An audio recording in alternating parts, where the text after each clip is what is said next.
Olá, paranormais e sobrenaturais, eu sou Cris Yanovitch e estou aqui mais uma vez junto com Juanes Garcia para apresentar mais um Só Relatos. E hoje o tema é Assombrações do Brasil.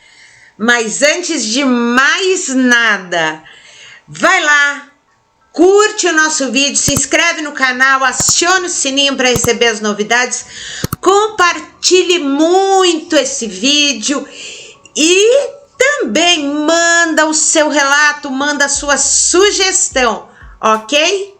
Então, roda a vinheta. Você está no canal Paranormal e Sobrenatural. Aqui você encontrará relatos de assombrações, investigações e muita informação sobre o sobrenatural. Inscreva-se e acione o sininho para receber as novidades. Pedra do Guindaste, Macapá, Amapá. Existe no Macapá, no Amapá, ao lado do Trapiche Eliezer Levi, um monumento em memória do naufrágio que ocorreu na década de 1940. É a Pedra do Guindaste.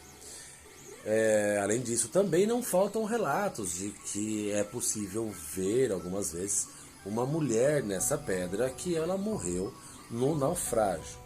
Tá? E ela aparece translúcida para os desavisados.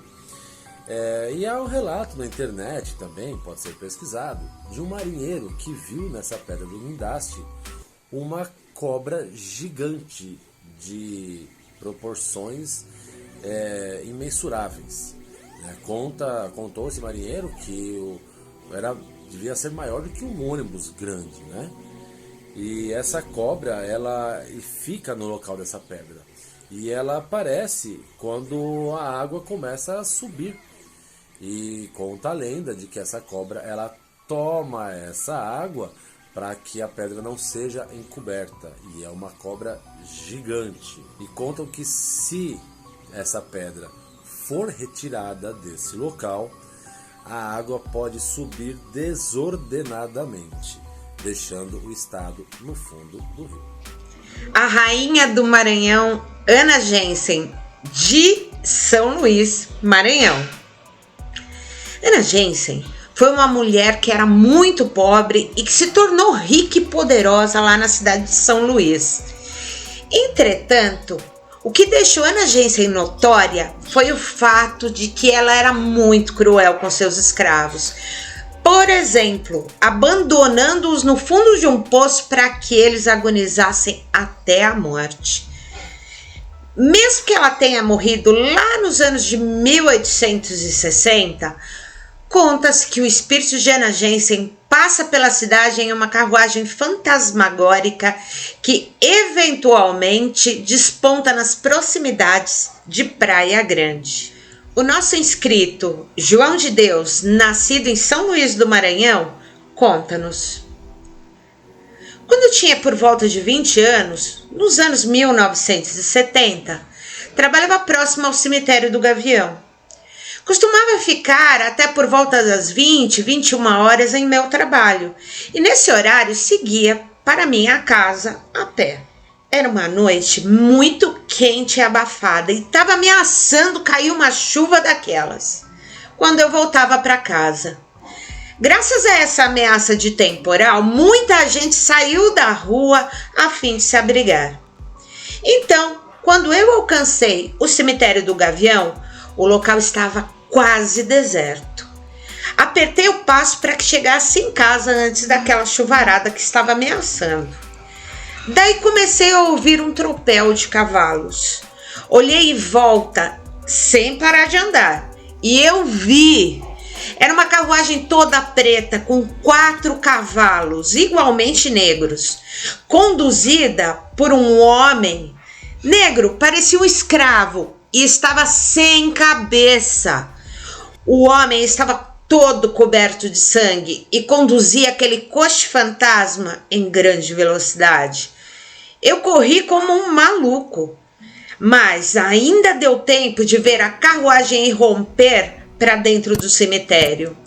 Na parte de trás dessa carruagem seguia uma mulher vestida com roupas escuras. Tinha um olhar maligno que voltou a mim antes de sumir com sua carruagem.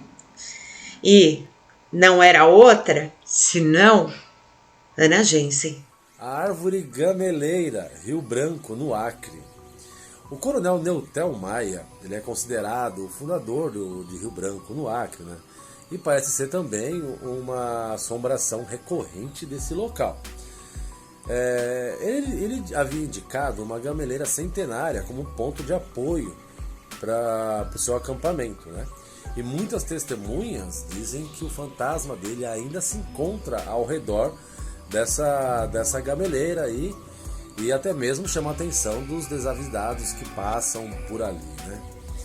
O coronel Neutel Maia, ele, apesar de ser o fundador aí, né, do Rio Branco, ele mal apareceu em notícias e jornais na época e também não defendia nenhuma das classes sociais, embora tenha arrumado muita confusão aí com o Amazonas, né? E ele era um homem bem inquieto e bastante genioso. Conta-nos sobre esse fantasma a nossa inscrita Crislene. Esse nome foi trocado também. É um nome fictício, tá? Ela é lá de Rio Branco também, do Acre. Ela disse que ela estava fazendo um trabalho a respeito, né, sobre o coronel. E ela resolveu tirar algumas fotos, né, dessa gameleira, que é uma gameleira histórica lá. Aí ela foi lá no local para tirar essas fotos. E ela pegou o celular, quando ela foi preparar para tirar algumas fotos ali, ela ouviu um grito no ouvido dela, né, dizendo, saia! E ela se assustou, ela olhou ao redor, mas sem nenhuma visão, né? Não tinha nada ali, né? E ela ficou assustada com aquilo, mas mesmo assim ela foi tentar tirar mais alguma foto dali, né? E aí ela pegou o celular e começou a apontar para a árvore para tirar uma outra foto, para poder usar de capa no trabalho dela. E ela sentiu uma mão bem pesada no ombro e novamente gritando, saia daqui! E aí ela ficou assustada e não precisa nem falar que ela saiu correndo do local e ela nem sequer usou aquelas fotos para o trabalho dela. E ela contando a situação ao pai dela disse que o que ela ouviu e sentiu era o próprio coronel Neutel Maia que se encontra ao redor da gameleira. Mercado Modelo em Salvador, Bahia. O famoso Mercado Modelo lá em Salvador atrai muitos turistas. Já possui mais de 250 lojas, uma grande variedade de artigos de artesanato, lembranças, além dos restaurantes que são famosíssimos. Mas ele também é conhecido por ser extremamente assombrado. Em seus túneis, os escravos ficavam ali trancafiados e muitos, entre estes, nunca mais viram a luz do dia. Há ainda a lenda de que muita gente se perdeu pelos túneis do Mercado Modelo e nunca mais foi vista. Um relato da internet conta a história de Maria Eduarda e o Mercado Modelo. Fui funcionária de um restaurante do Mercado Modelo em Salvador. Eu me sentia a todo tempo observada, em especial enquanto lavava a louça. Com o tempo, percebi que sempre havia alguém invisível às minhas costas. O meu medo era grande e eu evitava olhar para trás. Por muitas vezes fiz o meu serviço rezando e pedindo para que aquilo fosse embora. Um dia eu estava lá e muito apavorada, seguia lá rezando, seguia nas minhas preces.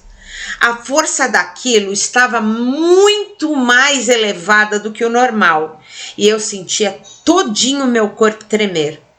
Foi quando de repente toda uma prateleira que estava atrás de mim se soltou da parede, derrubando as gamelas, tigelas e tudo que ficava sobre ela. Dei um pulo e teria corrido, se não estivesse diante daquele caos de coisas caídas no chão, a figura de um homem de chapéu. Seus olhos eram muito vermelhos e brilhantes, e a pele era marrom e colada aos ossos. A sua roupa antiga dançava naquele corpo ossudo. Tinha um chicote pequeno nas mãos e ria malignamente. Eu me demiti no mesmo dia. A casa de Bento Gonçalves, em Triunfo, Rio Grande do Sul. A casa onde nasceu Bento Gonçalves em 1788 sempre esteve marcada por mistérios e estranhos avistamentos. Após ser tombada como patrimônio histórico, o local se tornou um museu, onde o visitante pode conhecer todo tipo de objetos de artefatos da Guerra dos Farrapos, incluindo garruchas, revólveres, sabres, espadins, uniformes, até uniformes manchados de sangue. Muitas das pessoas da cidade relatam que à noite os fantasmas dos combatentes mortos, incluindo o próprio Bento Gonçalves, andam pelos corredores do lugar. Conta um relato corrente na região e na internet que um turista, depois de uma visita, chegou a um funcionário do museu e elogiou bastante a instituição. Porém, disse que o que ele mais havia gostado em sua visita era da encenação com os atores vestidos a caráter. Diz que tudo era perfeito, que nunca havia visto tamanha minúcia nos figurinos, nas armas, nos objetos que aqueles atores portavam. O funcionário, porém, não teve coragem de dizer ao turista de que não havia atores, nem sequer houve encenação alguma no museu naquela ocasião. O Cavaleiro de Jaraguá, em Jaraguá, Goiás. Diversos moradores de Jaraguá eles contam que na Rua das Flores há uma casa assombrada e garantem isso. Pode-se ouvir à noite o trote de cavalos e tilitar de esporas de cavaleiros pelo local, sendo que nada foi visto. Mas há também relatos de certezas que viram esse tal cavaleiro trotando com seu cavalo no interior dessa residência, desse prédio, né? Um relato que pode ser encontrado na internet mesmo, sobre esse local, conta sobre um rapaz que foi passar um tempo na casa da tia, ali em Jaraguá, Goiás. Ele estava dando um passeio na cidade à noite, quando de repente ele se sentiu meio amedrontado, né? Ele conta no seu relato que ele é médium, então ele tem uma sensibilidade para essas coisas. E quando ele olhou para trás, ele viu uma penumbra de um cavaleiro, uma sombra de um cavaleiro, né? Sentado um cavalo, né? Trotando, e seus olhos iluminados de vermelho estavam trotando pela rua, e esse cavaleiro passou por ele e desapareceu no final da rua, da mesma forma que apareceu, ele sumiu também. O leprosário de São Francisco do Sul, em São Francisco do Sul, Santa Catarina. A bela e bastante antiga cidade de São Francisco do Sul, que eu já estive, inclusive nesse leprosário também, abriga inúmeras ruínas e ao redor delas existem diversos relatos de assombrações e fenômenos paranormais variados. Para muitos, a origem desses fenômenos sobrenaturais é o leprosário de São Francisco do Sul, para onde eram levados pacientes de todo o sul do país a fim de curar a hanseníase, ou a lepra, como era chamada na época. Esses doentes eram levados para lá e abandonados, infelizmente, até a sua morte, quando eles eram enterrados lá nas ilhas da região. Localizado na Praia do Forte, o leprosário normalmente é associado com sensações negativas, dores de cabeça, aparições inexplicáveis, lamúrias e pedidos de socorro. Segundo alguns relatos dos moradores e pessoas que visitaram este local, foram avistados espectros de humanos que se escondem entre os pilares deste antigo local. Quando se chega perto das ruínas, a sensação normalmente é muito negativa, sempre vindo às pessoas a sensação de agonia. Além disso, muita gente descreve murmúrios, gritos, pedidos de ajuda, lamentos que saem de dentro das ruínas sem uma origem aparente. E ainda há quem afirma que o local é pesado, frio e que estas sensações e emoções ruins que as pessoas sentem quando chegam ao local é porque sentem os espíritos e as emoções daqueles pobres coitados que ali estiveram. Cemitério São Sebastião, em Mossoró, Rio Grande do Norte. A cidade de Mossoró é considerada uma das mais assombradas do Brasil. Os fantasmas vão desde Lampião e todo seu grupo de cangaceiros até o cemitério São Sebastião, que dizem que é extremamente assombrado. A zeladora de lá do cemitério São Sebastião diz que já presenciou muitas situações sobrenaturais. Diz ela: um dia eu fui pegar a minha moto para ir para casa. Já era de madrugada. Aí um homem estranho atravessou o caminho e ordenou que eu parasse. Eu não contei conversa, saí dali rápido. Eu não parei, não. Por via das dúvidas, dizem os coveiros lá do cemitério São Sebastião que eles preferem trabalhar em duplas. Assim eles se sentem mais seguros. E se surgir alguma presença estranha, tem o apoio do colega. Ou seja, não vão achar que é mentira deles. Um dos serventes, o Clivanilson Aquino, lá do cemitério São Sebastião, diz que uma vez ele viu uma mulher e uma criança fantasma andando por trás da igrejinha. Ele disse que ele acabou nem comentando com as outras pessoas porque ele estava sozinho e as pessoas podiam achar que ele era louco. Matinta Pereira, na rodovia Transbrasiliana, lá no Tocantins. Bom, existe um vídeo sobre uma suposta mulher assombrada que tem circulado na rede e que tem colocado muito medo nos tocantinenses. De acordo com os relatos, a mulher estaria assombrando os passageiros que trafegam lá pela BR-153, a Transbrasiliana, Belém, Brasília. Inclusive, um homem afirma que a mulher teria caminhado de Araguaína até Gurupi em menos de uma tarde. Só lembrando que a distância entre essas duas cidades é cerca de 540 quilômetros. O pessoal falou que ela anda por cima do capim. A mulher foi vista hoje de tarde em Araguaína e já está em Gurupi andando a pé, disse esse homem. Só pode estar andando em cima de uma vassoura. A mulher sumiu igual bufa de alma, disse o homem.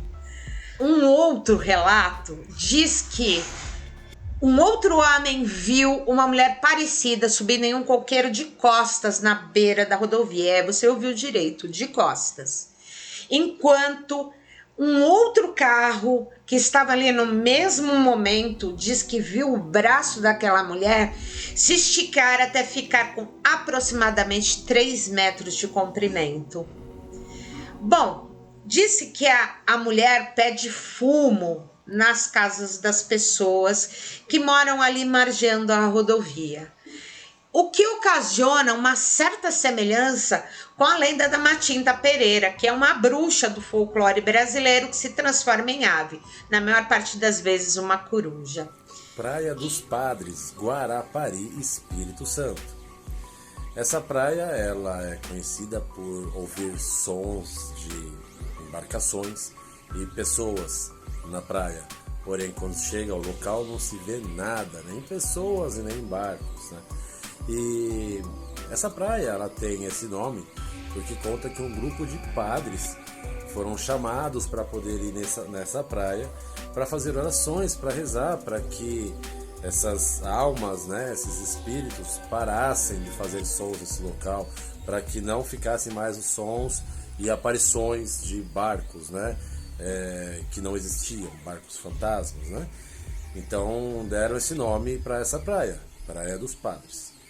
Quem conta essa experiência nessa praia é a Hannah, tá? O nome foi trocado. A Hannah era de Londrina, no Paraná. A Hannah conta que ela estava de férias e eles viajaram lá para essa Praia dos Padres. É uma praia um pouco mais afastada, era mais tranquilinha. Mas tinha várias pessoas no local, né? E tava ela, tava o irmãozinho mais novo, eles estavam lá tranquilamente. E aí, ela e a irmã, elas avistaram um barquinho logo depois das ondas lá, um barco. E parecia um desses barcos enfeitados, né, para a festa de Nossa Senhora dos Navegantes, com fitas penduradas, bem enfeitadinho, bem bonito o barco, né? E tinha algumas pessoas vestidas de branco, e tinha uma bandeira branca grande com um santo que ela não conseguiu decifrar qual era o santo. E elas acharam bonito o barco, aí tiraram o celular e começaram a tirar algumas fotos do barco, né? Deram um zoom, tiraram fotos, porque o barquinho era realmente bem bonito, bem enfeitado mesmo. E o irmãozinho dela estava saindo da água e em direção a elas, aí elas começaram a apontar para ele, né?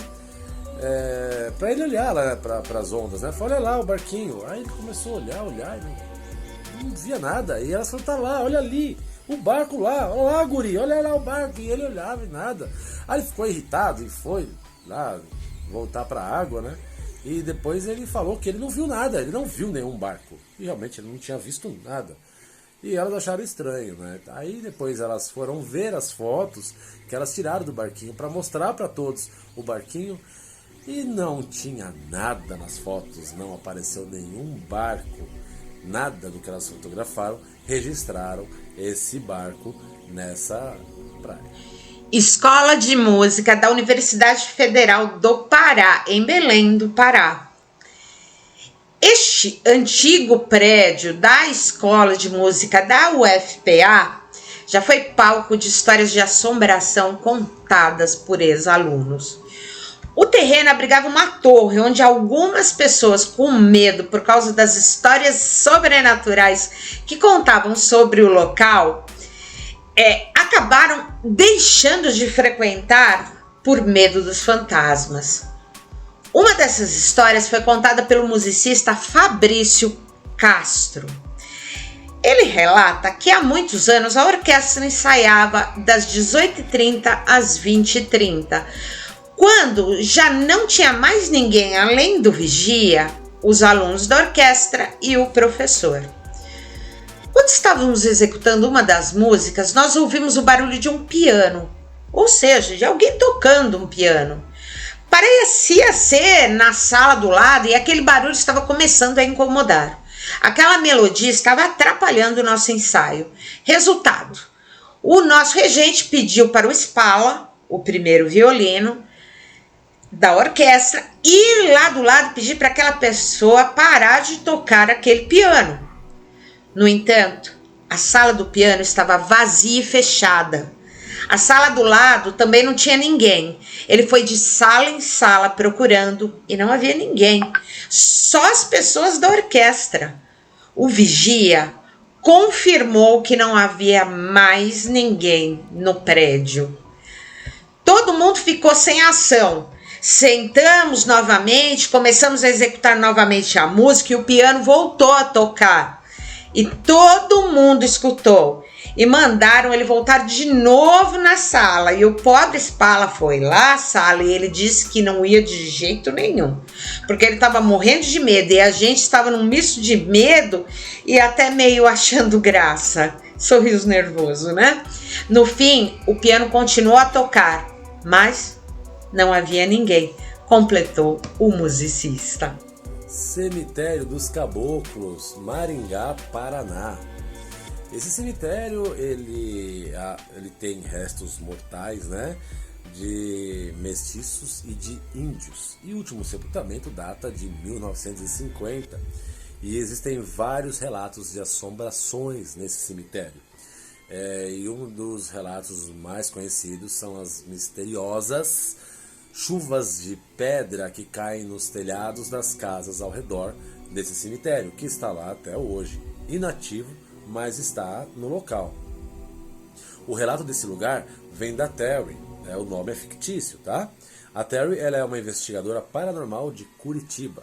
E ela conta que em 2019, ela e sua equipe foram até o cemitério dos Caboclos para fazer uma investigação paranormal, já que o lugar tem uma fama de mal assombrado.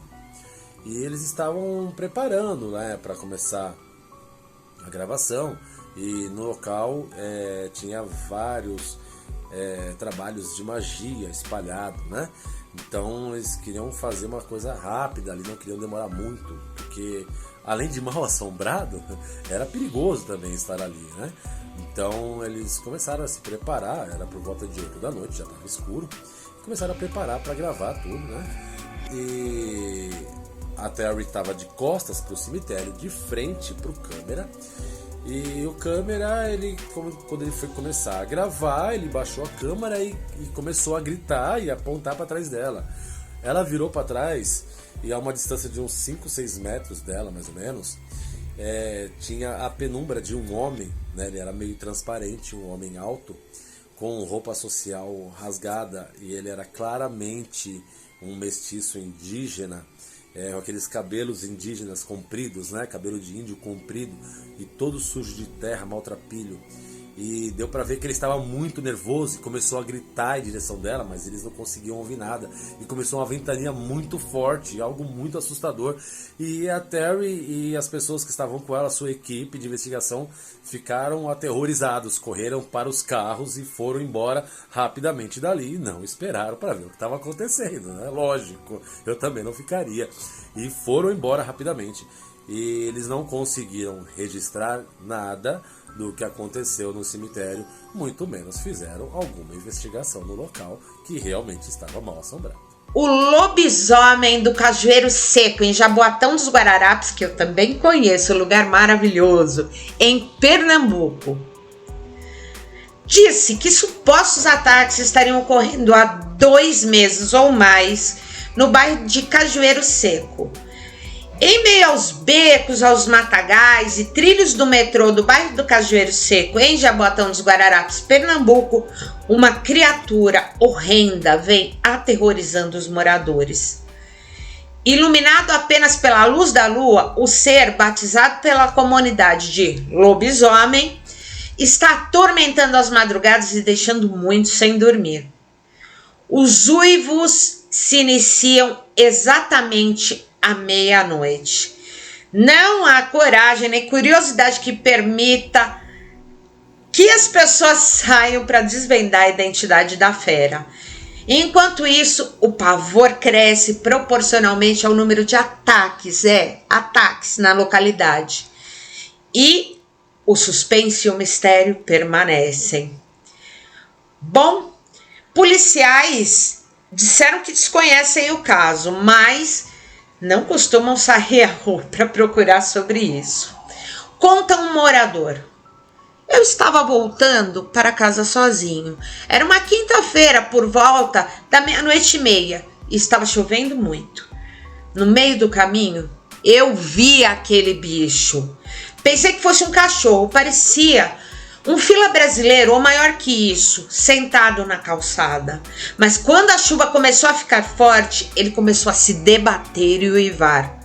Levantou. Na hora que viu o tamanho daquilo, comecei a correr, não quis nem olhar para trás.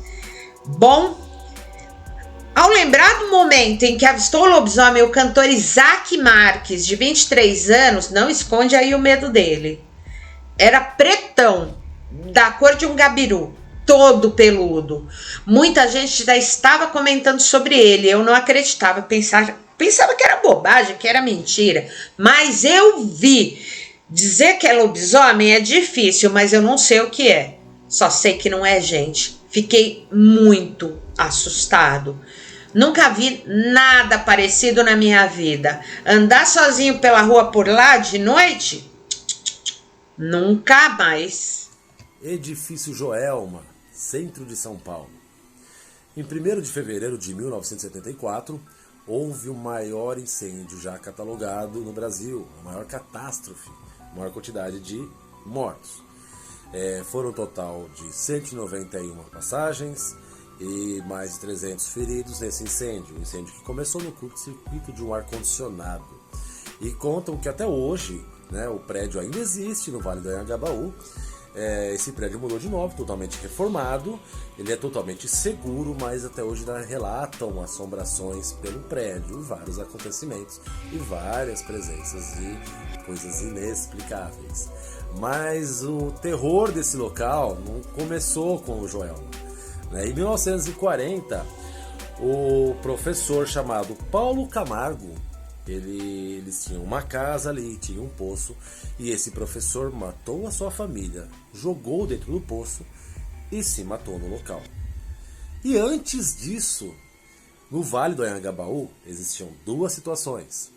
Ali, em uma parte do Vale do Anhangabaú, próximo ali, ou no local onde é o edifício Joelma hoje, que tem um outro nome, que eu não me recordo agora, ali eram comercializados os escravos, era um comércio de escravos.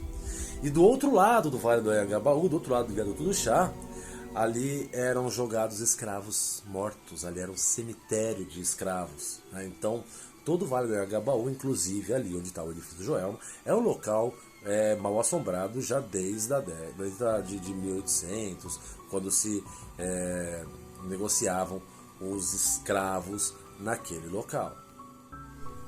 E esse relato, quem mandou foi o Maurício, os nomes foram trocados, tá? O Maurício, ele conta que a mãe dele, a família, vieram do Piauí em 1980, porque a situação lá estava muito difícil, né? E elas vieram para cá, né, a família da mãe dele, para tentar uma situação um pouco melhor.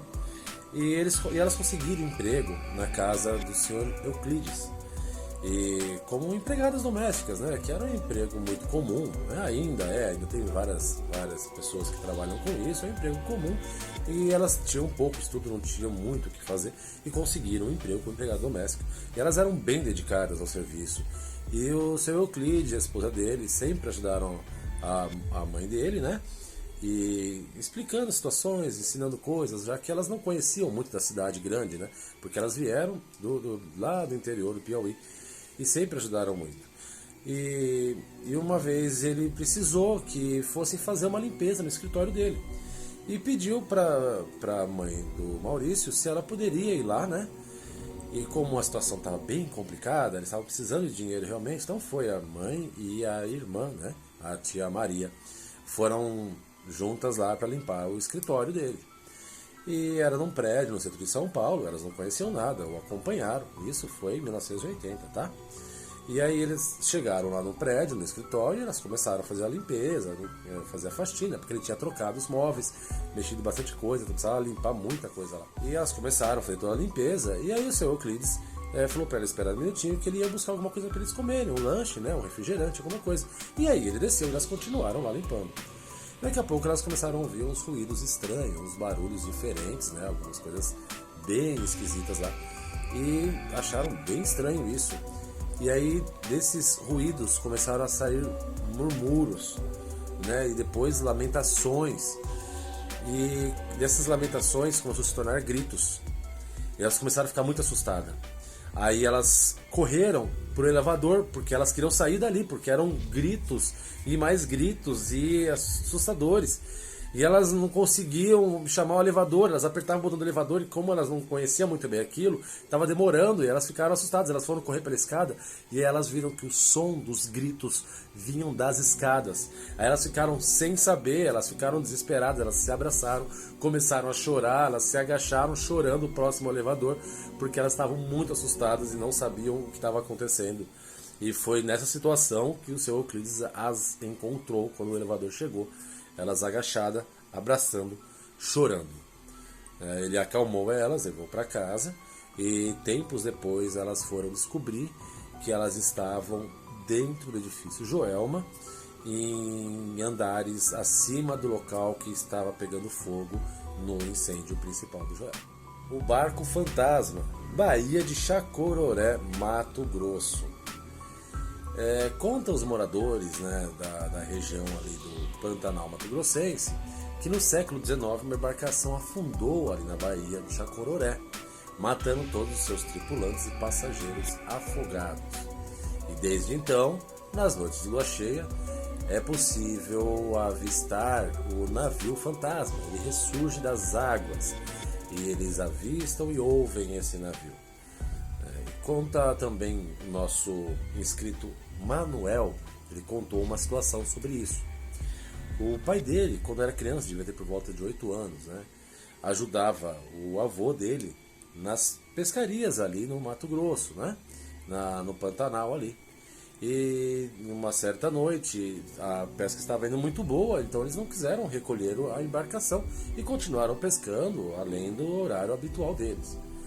E então eles começaram a ouvir uma algazarra, conversas, risos, e não viam nada em volta.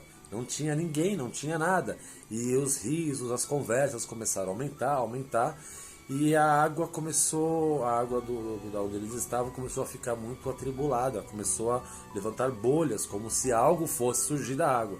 Então eles rapidamente recolheram tudo que tinha, colocaram na embarcação e se mandaram. Eles conseguiram sair da água a tempo antes que esse navio fantasma aparecesse. E o detalhe era que era uma noite de lua cheia também. E eles conseguiram escapar antes que aparecesse desse navio fantasma de dentro das águas. O Malassombro de Palestina, no sertão de Alagoas. Disse que na cidade de Palestina, lá em Alagoas, Delma Barbosa, ou Maridelma, né? Ela foi tirar uma foto, né? Ali na vila de Santo Antônio, na zona rural desse município. Bom, na foto surge uma suposta assombração. E a mulher afirma que o seu marido não viu nada atrás dela na hora que ele bateu a foto. A Delma publicou a foto na sua rede social e bombou aí pela internet. O açude, que foi construído na região há mais de 40 anos pelo Departamento Nacional de Obras contra a Seca, um órgão que atualmente é vinculado ao Ministério da Integração Nacional, com as fortes chuvas que vem caindo na região, transbordou, formando um córrego que mais adiante se junta com o Riacho do Farias, ainda na cidade de Palestina, até chegar ao Rio São Francisco, na cidade de Pão de Açúcar. Depois da Delma, muita gente falou sobre essa estranha aparição negra que tem aparecido ali na região. O Teatro Amazonas, Manaus, Amazonas, né? É um prédio histórico bem antigo e tem vários casos de assombrações lá, né? Tem muitas situações que aconteceram, inclusive tem um caso de uns seguranças que não se recuperou, né? Depois dele ter visto as assombrações, fantasmas voando pelo teatro, né? Algumas coisas assim sem explicação. E há também o caso, na década de 90, em que uma criança, filha de um dos funcionários terceirizados, ela foi utilizar o banheiro do terceiro andar e nisso ela deu um grito muito alto depois de ter visto um fantasma. E contam que após isso a criança começou a arder em febre sem explicação nenhuma, né? Mas o fantasma mais conhecido, que já é frequentador do Teatro Amazonas, é de um cavaleiro com roupas de época, né? Que já apareceu para várias pessoas lá dentro do teatro. E como conta o Márcio Souza, o escritor Márcio Souza, para o sítio A Crítica, tá? A atriz Glauci Rocha, ela estava no Teatro Amazonas lá fazendo a peça Um Whisky para o Rei Raul. E um dia, quando ela ensaiava, ela estava ensaiando no palco e um dos contrarregras deu um grito muito alto, né? E foi perguntado o que aconteceu, todo mundo se assustou com aquilo. E ele falou que ele viu um senhor passando por ele, muito bem alinhado, muito bem vestido, com roupas de época mesmo. Cumprimentou ele, seguiu diante a parede e atravessou a parede, né? Um outro caso também que aconteceu lá foi com a pianista Jerusa Mustafa, que durante um ensaio dela, ela estava solitária ensaiando lá no piano, ela ouviu aplausos da plateia, e aí quando ela se virou, ela viu esse mesmo senhor da plateia aplaudindo o ensaio dela. Dizem que esse fantasma desse senhor era de um ator italiano, né? Ele foi vítima da malária quando ele passava pelo Amazonas. Casarão da Água Verde em Guaiúba, Ceará. Essa antiga residência fica no alto de um morro e é cercada por árvores de galhos retorcidos que cria uma atmosfera típica dos filmes de terror. Algumas pessoas que cruzam a via em frente à casa juram ter visto pessoas mortas nas janelas ou então ouvem gritos e choros. Bom, mais do que isso, o Casarão da Água Verde foi erguido no século XIX, segundo o servidor público Francisco Martins de Freitas, de 77 anos, que mora nesse distrito há mais de 50 anos e que conhece muito bem as histórias de assombração da região. A casa quem fez, diz ele, foi o senhor Durval, que era dentista, homem rico daqui naquela época. A mulher do senhor Martins, a Cícera Martins, de 69 anos, nasceu ali no distrito e conta que desde criança, quando ela tinha por volta de 5 anos, escuta conversas de assombração em torno do Casarão da Água Verde. Bom, seu Durval fez o casarão para abrigar toda a família. Depois que ele morreu e com o passar de alguns anos, começaram as histórias de assombração, como gritos de pessoas, assovios, choros, vozes de pessoas e aparição de almas. A Cícera também conta que o Durval tinha um empregado com um andar peculiar, por conta de suas pernas tortas. Segundo a Cícera, o trabalhador morreu de um mal súbito no interior do casarão e desde então ele surge na janela da residência e assovia para quem passar por perto. Diz a Cícera que o nome dele era Quatel e ele era conhecido por esse apelido. Tinha as pernas tortas e morreu ali na propriedade.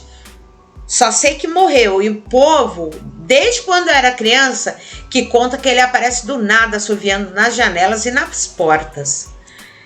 Ainda, segundo a dona Cícera, quando as pessoas trafegavam a antiga estrada, atualmente a CE 060, tinham a nítida sensação de que estavam gritando ou falando próximo a eles.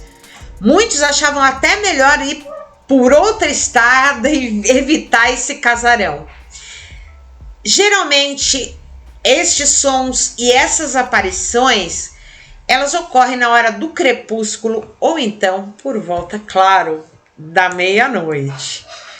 Minha mãe dizia que essas histórias eram dos vendedores que evitavam passar de frente à casa, já que eles tinham muito medo daquele local. Bom, um dos motivos do casarão ser mal assombrado é a presença de um cemitério no jardim da residência, já que naquela época era comum que as famílias ricas tivessem o seu próprio cemitério, né? E segundo Mônica Bezerra, pedagoga lá de Guaiúba, diz que o cemitério atualmente não é visível devido ao crescimento ali da vegetação, né? Ela diz também que ninguém sabe ao certo aonde o cemitério está, mas existiu e não era longe do casarão. E nós temos aqui o relato de nosso inscrito que se nomeou de O Motociclista. O Casarão da Água Verde é um ponto de encontro muito frequentado por gente que curte motociclismo, carros e até fotos mal assombradas. Eu e meus amigos de moto marcamos uma viagem e combinamos de nos encontrar em frente ao casarão. Seríamos por volta de 12 pessoas, mas só haviam chegado eu e meu amigo Jonas e sua namorada Luara. Estávamos conversando e aguardando ali os demais quando vi pouco adiante de nós formar-se a figura de uma mulher. Eu vi uma névoa que se transfigurou em uma mulher vestida de noiva. Soltei o alerta para o Jonas e para a Luara e eles também viram a noiva visagem. Ela parecia chorar ou pedir ajuda, sei lá, não sei, não ficamos lá para saber. Monte Roraima, em Roraima. Reza a lenda que há muitos e muitos anos atrás, a tribo dos índios Macuxi habitava uma terra que era plana, era fértil, era ótima para caça, para pesca e os frutos eram abundantes ali naquela região. A terra era um imenso e sublime planalto onde se podia ver o sol acordar e adormecer todos os dias no horizonte. No entanto, numa certa madrugada chuvosa, fria e sombria, com muitos raios, trovões, em determinado momento, os índios se escondiam de cócoras em suas ocas. Um raio caiu do céu bem no centro da aldeia. Depois, em alguns minutos, a chuva cessou. Em algumas horas, todos os índios conseguiram dormir depois daquela noite de terror. No outro dia, ainda pela aurora, o cacique saiu da sua oca e foi até o centro da aldeia. E lá viu uma pequena muda de árvore bem em volta da marca do raio. Para o cacique não havia dúvidas, aquele era um presente de Tupã e a árvore deveria ser protegida e cuidada com as próprias vidas dos guerreiros daquela tribo. Com o tempo, a muda de árvore foi tomando forma de uma bananeira, uma árvore que nunca havia nascido ali naquelas terras. Com o passar dos anos, a árvore se tornou vistosa e cheia de deliciosos frutos, e toda a aldeia girava em torno daquela árvore que nunca parava de crescer. Todavia, numa noite sombria, o pajé foi dormir com um mau pressentimento, e durante a noite teve um sonho. Sonhara que Angatupiri vinha até ele e dizia que aquela árvore sagrada era para que ninguém tocasse nela e seus frutos. Caso contrário, tragédia e horror se abateriam sobre a tribo. Bom, por um tempo, todo mundo obedeceu às ordens de Tupã e do pajé. Porém, num determinado dia, eles foram e decidiram que não iriam obedecer nada, que eles iam comer, que eles iam fazer isso e aquilo, e no final das contas, a árvore foi cortada ao meio e caiu de lado.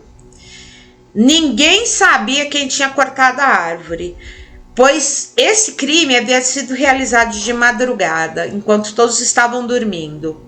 Tupã, então, ficou muito decepcionado com a tribo e ficou furioso. E então começou uma tempestade de céu negro, raio, trovão, e todos os índios ficaram apavorados.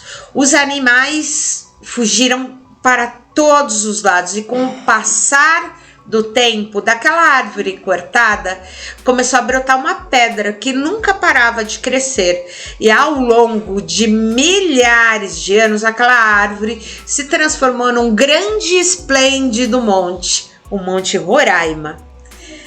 E este monte cresceu até o céu, e até os dias de hoje é possível ouvir durante as madrugadas de lua o monte chorar de tristeza por causa da desobediência dos índios, que se tornaram amaldiçoados por conta de terem cortado a árvore. A lenda da mulher do bronze de Itajubá, Minas Gerais. Itajubá, que é localizado lá no sul de Minas Gerais, existe uma lenda sobre a estátua de uma mulher que caminha pelo cemitério e até pela cidade. O monumento é conhecido como a Mulher do Bronze e está localizado no cemitério paroquial de Itajubá. Essa estátua foi feita na França e trazida para o mausoléu da família no ano de 1925. A mulher aí em questão é Gabriela de Moura Fonseca, que diz a lenda que ela não gostava de ser fotografada e perseguia quem tentasse tirar uma foto dela. Acontece que no dia do casamento do filho da Gabriela, no ano de 1918, alguém conseguiu bater uma foto da Gabriela, entrando em casa usando um chale preto e segurando um guarda-chuva. Essa foi a única foto que foi tirada da Gabriela.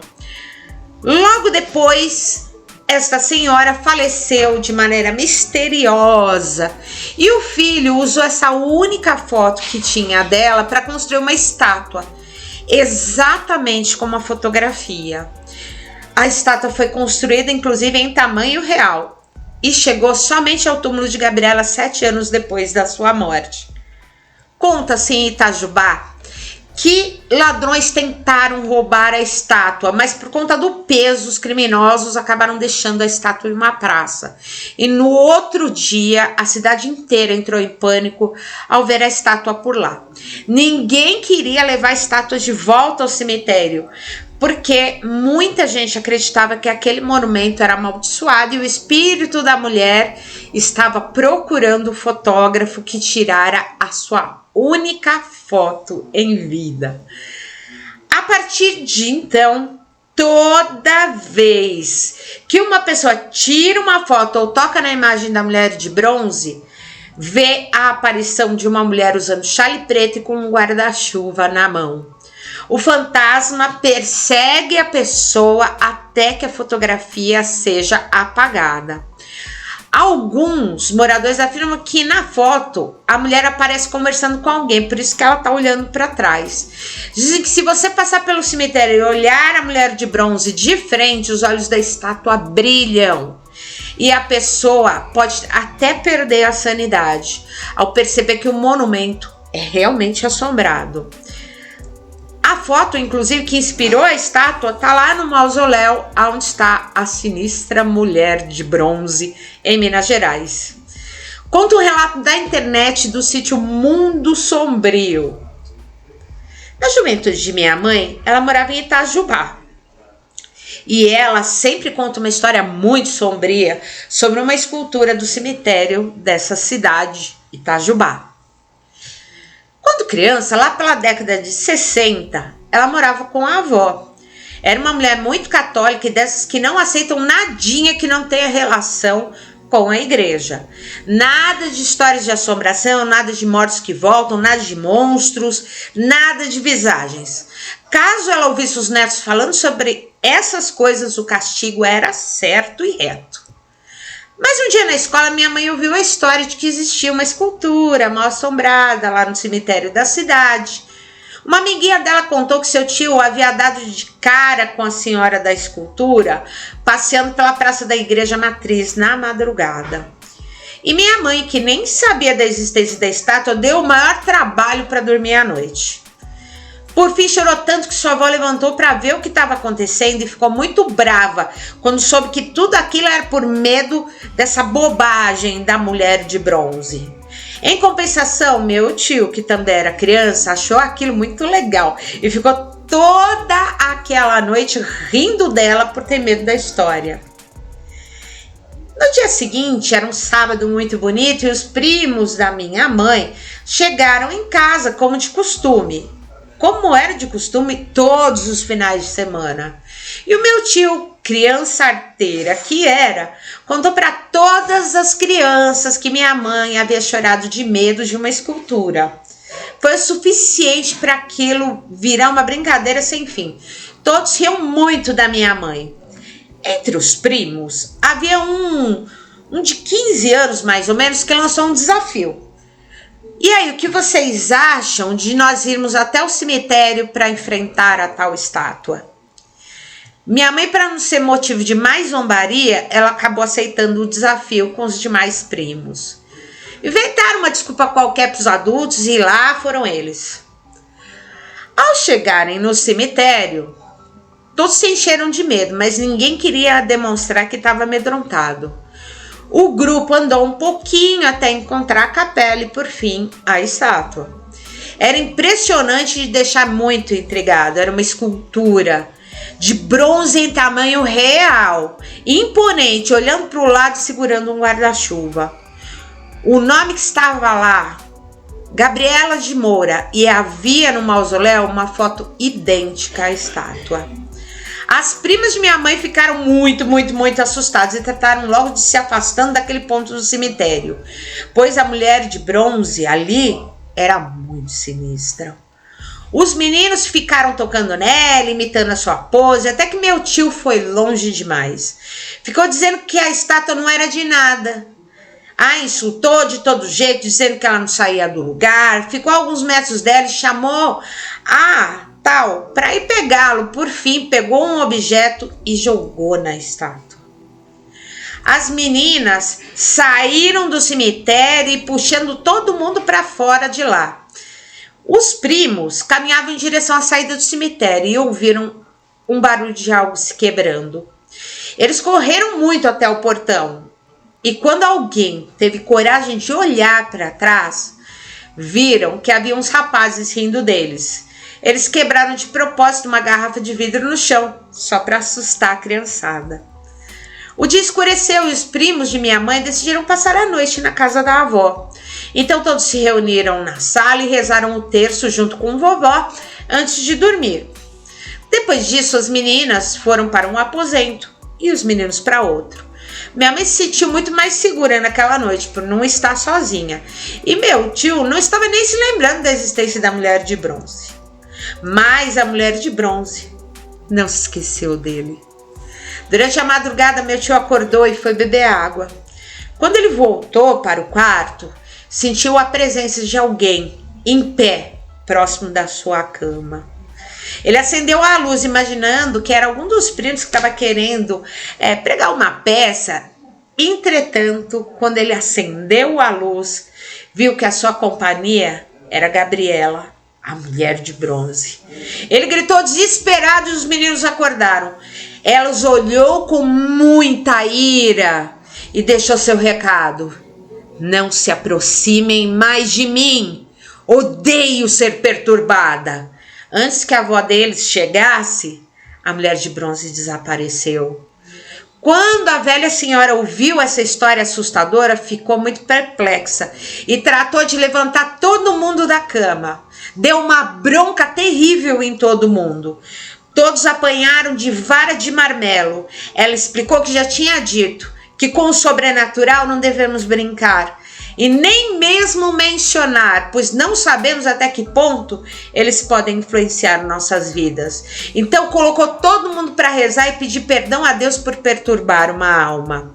Assim, tiveram que ler vários trechos da Bíblia enquanto ela acendia velas e incensos para espantar qualquer assombração que por ali estivesse. Esse ritual se repetiu por semanas, até que todos se sentissem mais tranquilos em relação a tal visagem. O pé de garrafa do Mato Grosso do Sul. O pé de garrafa é um dos mitos mais conhecidos no Mato Grosso do Sul. É descrito como um bicho que se parece com um homem, o corpo é coberto de pelos, exceto ao redor do umbigo, dando a impressão de ter coloração branca, que é justamente o ponto vulnerável desse monstro. Alguns afirmam até que ele tem cara de cavalo, com um olho só no meio da testa. Outros juram que se parece com a cara de um gorila e outros ainda que ele tem uma cara de cachorro. A grande maioria das pessoas descreve o pé de garrafa como possuidor de apenas um pé, no formato do fundo de uma garrafa grande. Isso faz com que ele se locomova aos pulos, como se fosse um canguru, deixando no chão um rastro com marca de fundo de garrafa. O pé de garrafa solta fortes assovios para comunicar que ele é dono do território, podendo até hipnotizar aquele que se atreve a encará-lo. A vítima, quando capturada por ele, é levada até a sua caverna, onde é devorado. E é isso que diz a lenda do pé de garrafa. Teatro Santa Rosa, em João Pessoa, na Paraíba. A mulher de branco que assombra a Fortaleza Santa Catarina talvez seja a mesma que frequenta o Teatro Santa Rosa, lá em João Pessoa. Que o diga a dona Celina da Silva, uma das funcionárias mais antigas do Teatro Santa Rosa. Ela conta um relato assombroso. Há cerca de 10 anos ela estava varrendo o palco lá do Santa Rosa. Uma atividade que era rotineira para ela, quando ela viu uma mulher de branco em um dos camarotes a observando. Diz a dona Celina: minha filha, eu soltei a vassoura e corri para fora, gritando desesperada, morrendo de medo. E o que mais impressionou a dona Celina foi que a mulher de branco estava olhando para ela, calmamente, como se estivesse só acompanhando a dona Celina ali a varrer. Ela também disse que ela era loura, tinha cabelos cacheados e estava sentada com as pernas cruzadas. Na verdade, a dona Celina disse que também uma vez ela estava passando pelo camarim quando ela escutou um psiu bem forte. Ela voltou, mas não havia ninguém. Na verdade, segundo a dona Celina, ela acha que tudo isso começou a partir de um espetáculo chamado Pastoreio Profano, né? E ela falou que ela não gosta muito de falar dessas coisas do além, porque ela acha que isso pode atrair, né? E ela disse que a partir disso ela começou a reparar que as coisas não iam bem lá no teatro, que as assombrações talvez tivessem despertado. O Corpo Seco de Monsenhor Gil, no Piauí.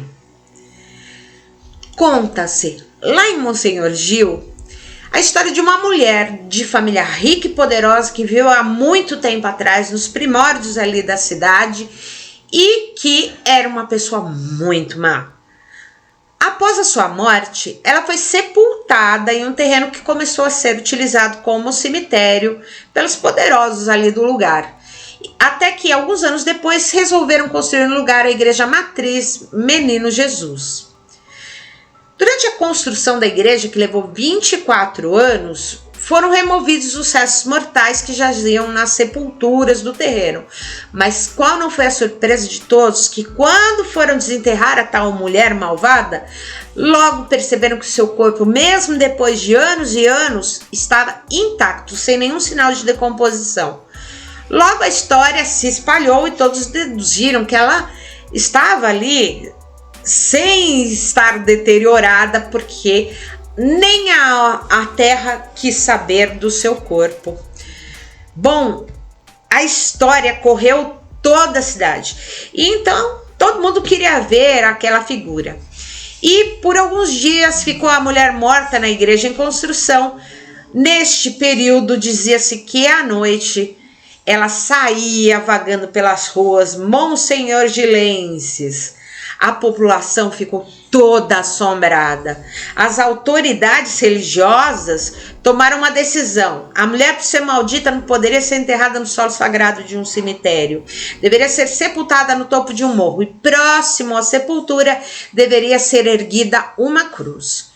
Diante da decisão da igreja na cidade, foi assim feito. E o lugar que a mulher foi enterrada passou a ser chamado de Morro do Cruzeiro. A cruz foi poderosa em manter aquele monstro longe da cidade, pelo menos por um tempo. Na verdade, as benzeduras ao lugar são refeitas a fim de conter aquela criatura, né? Mas quando as atividades religiosas ali no lugar cessa, aquele corpo seco se ergue da terra e volta a assombrar as ruas da cidade de Monsenhor Gil. Matinta Pereira, de novo, e Mulher Cobra, na estrada de ferro Madeira Mamoré, em Rondônia. A construção dessa estrada de ferro, a Madeira Mamoré, é envolvida por muitas histórias de assombração. E as mais famosas são as aparições unidas da Matinta Pereira e da Mulher Cobra. Então, a gente já sabe que a Matinta Pereira é uma bruxa que se transforma em um pássaro, normalmente uma coruja, tá? E convém, quando se ouve o assovio dela, levar fumo e café a ela para lhe ofertar. Caso contrário, a própria pessoa ou alguém da família pode morrer. Além da conhecida lá em Porto Velho, remete aos relatos de um guarda da ferrovia que teve um encontro com Matinta e ainda presenciou a aparição de uma mulher com cauda de cobra na noite em que sua esposa faleceu. Bom, segundo esse relato, O guarda se chamava João. Ele ouviu os assovios da Matinta Pereira à beira do Rio Madeira, acompanhados de urros e choros em uma noite de trabalho. Bom, ele era vigilante, então ele foi seguindo o barulho para verificar se havia algum animal machucado ou se aqueles gritos eram oriundos de uma pessoa, mas quando ele chegou ao local, esse guarda viu algo sobrenatural. Uma mulher suja de terra saiu de uma cova perto da margem do rio, onde se formava um banzeiro. Em meio às ondas surgiu uma enorme serpente que, como um liquidificador, misturou-se à mulher e tornou-se a mulher cobra.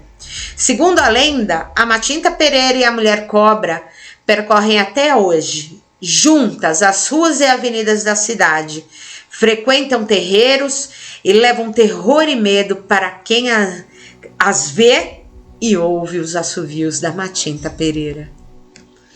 Apartamento assombrado em Brasília, Distrito Federal. E quem diria que uma cidade tão nova quanto Brasília tivesse assombrações, mas não são poucas, tá? Mas em especial, o caso do 407 Norte conta a história antiga de que é um apartamento na quadra que não consegue mais ser vendido ou alugado, pois seus moradores fogem de lá depois de alguns dias de mudança. Ninguém confirma ou prova nada sobre isso, essa é a verdade, tá? O que já foi falado é que um homem morreu afogado no Lago Paranoá e morou nesse apartamento nos anos 80.